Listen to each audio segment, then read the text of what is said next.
Hey guys, welcome back to this week's Tutorial Tuesday. This week we're taking a look at the 30-30 repeater. The 30-30 repeater is a marksman rifle. It's good at almost all ranges, just depending on the situation and the attachments you have. The 30-30 is unique in the fact that it charges up each shot.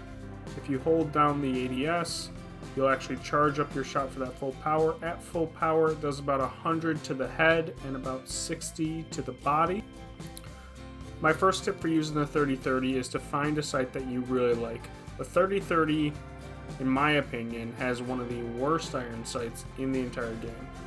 It's dreadful. I hate picking up a 30-30 off drop without a sight for that reason. This and the G7, in my opinion, are probably the worst two iron sights in the game. So try out some sights with the 30-30 and find one that you really like to use. I personally like the 3 times the best on the 30-30. I'll use a 2x4, I'll use a 1x2, I'll use it 2 times, but my personal favorite is a 3 times. I just think it has that nice versatility of that range, but also you can shoot fairly close up and you don't have to variable zoom between the two different ranges. But this is all personal preference, so just use the one that feels most comfortable for you. My next tip for you is to stick to the mid-range fights with the 30-30. The 30-30 does have some use in the short range, and we'll get to that in just a little bit. But in the long range fights, the bullet drop is quite a bit, and it's hard to get used to, so especially starting out, stick to those mid-range fights. That's where you're going to get the most use out of the 30-30, and then go from there. Another thing you should try and do while using the 30-30 is when you're going into a fight and your enemy doesn't know you're there yet, or you have the drop on an enemy, or you have height, and you can get a shot off before they can get a shot off.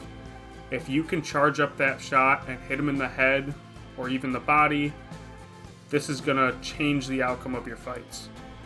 So if you charge up that shot up, and you hit them in the head for 100 damage, that's a huge advantage going into that fight. If you hit them in the body not charged up, it's like 35, 40 damage. And that can really help you starting out a fight, but it's not going to change the difference as much and change that outcome as if you can hit them for 100 with that charged up shot to the head. This will allow you to get that first knock in a fight easier, especially if you're third partying a squad, and then that should help you win more fights with the 30-30. Now after you get that first charged up shot off with the 30-30, I tend to treat it more like a G7 Scout. I'll quickly fire in a couple more shots, try and down that first enemy, and then if I have to go back and heal and go back behind cover, then I'll try and get that first shot off again charged up, but I won't wait for the charge for every shot.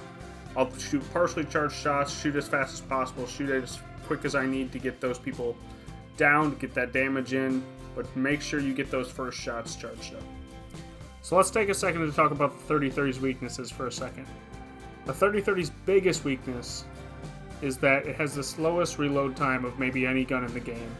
It takes forever to reload, especially if you have that full purple mag, 12 shells, just slowly putting them in there. The other couple weaknesses it has is the bullet drop at long ranges, and the hip fire on the 30-30 isn't especially great. Now currently the 30-30 is one of 2 weapons in the game that can have 2 different hop-ups. But unlike the Bocek, it can't hold both hop-ups at the same time. So this means you're going to have to make some choices. Both hop-ups are pretty good, so let me lay it out for you. Let's start with the shatter caps.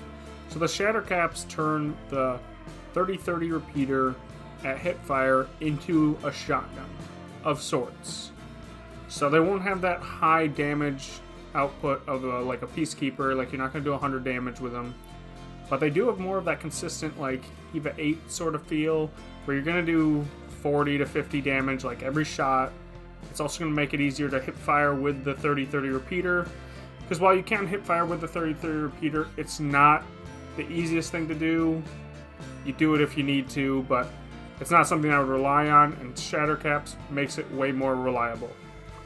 Shatter Caps also does increase your movement side to side a little bit, especially when ADSing, so that's something you should be aware of. So the other hop-up you're going to find is the dual shell. So what the dual shell does is every time you reload, it reloads 2 bullets instead of just 1. This makes you reload way faster, which with the 30-30 covers up its biggest weakness, which is its reload time. So which hop-up should you pick? Because you can only have one equipped. So first things first, I recommend if you find only one of them, automatically use it. They're both good hop-ups. They both have their perks. However, if you have to choose between the two of them, I would recommend using the dual shell for a couple of reasons. The dual shell is going to help you the most at the mid-range, where the 30-30 is the best. And while the scatter shot is nice, it's very situational.